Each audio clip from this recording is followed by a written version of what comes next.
Welcome to లాలన్నర్. శక్తికి కూడా ఓ స్వరం ఉంటుంది. కొత్త బోన్వీటా ఫిల్స్. దీనిలో ఉన్న న్యూట్రియంట్స్ సపోర్ట్ చేస్తాయి స్ట్రాంగ్ బోన్స్, స్ట్రాంగ్ మసిల్స్, ఇంకా యాక్టివ్ బ్రెయిన్ ని. కేవలం కడుపు నింపకండి, శక్తి నింపండి. మాకు నమ్మకం లేదు దొరా, ఏం అనుకోకు.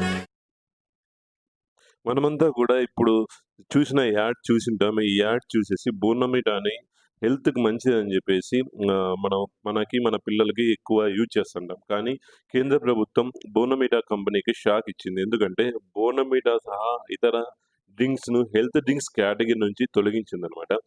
కేంద్ర వాణిజ్య పరిశ్రమల మంత్రిత్వ శాఖ ఈ కామర్స్ కంపెనీలకు కీలక ఆదేశాలు జారీ చేసింది. బోర్నమీటా సహా ఇతర కూల్ డ్రింక్స్ను హెల్త్ డ్రింక్స్ కేటగిరీ నుంచి తొలగించాలన్నది పిల్లల హక్కుల పరిరక్షణ చట్టం 2005 సెక్షన్ 3 కింద ఏర్పాటైన జాతీయ పిల్లల హక్కుల రక్షణ కమిషన్ జరిపిన విచారణలో ఫుడ్ సేఫ్టీ అండ్ స్టాండర్డ్ చట్టం 2006లో హెల్త్ డ్రింక్ అని దేన్ని నిర్వచించలేని నిర్ధారణకు వచ్చింది అని కేంద్రం ఏప్రిల్ 10న నోటిఫికేషన్ జారీ చేసింది. ఈ నేపథ్యంలో అన్ని ఈ కామర్స్ కంపెనీలు పోర్టల్లో బోర్నమీటా సహా అన్ని డ్రింక్స్, బేవరేజెస్‌ను హెల్త్ డ్రింక్స్ కేటగిరీ నుంచి తొలగించాలని ఆదేశాలు జారీ చేసింది.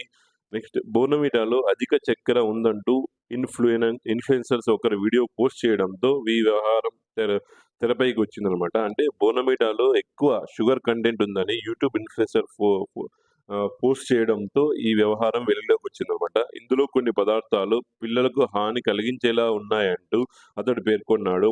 వీడియోస్‌కు పోస్ట్ చేసిన వ్యక్తికి బోర్నమీటా బ్రాండ్ నడుపుతున్న మాన్డేజ్ ఇండియా అప్పట్లో లీగల్ నోటీస్ కూడా జారీ చేసింది. దీంతో ఈ వీడియోస్‌ను ఇన్‌ఫ్లుయెన్సర్ అన్ని ప్లాట్‌ఫామ్ నుంచి డిలీట్ చేశారు. ఈ విషయమై తమకు సైతం ఫిర్యాదు అందడంతో కమిషన్ విచారణ జరిపింది.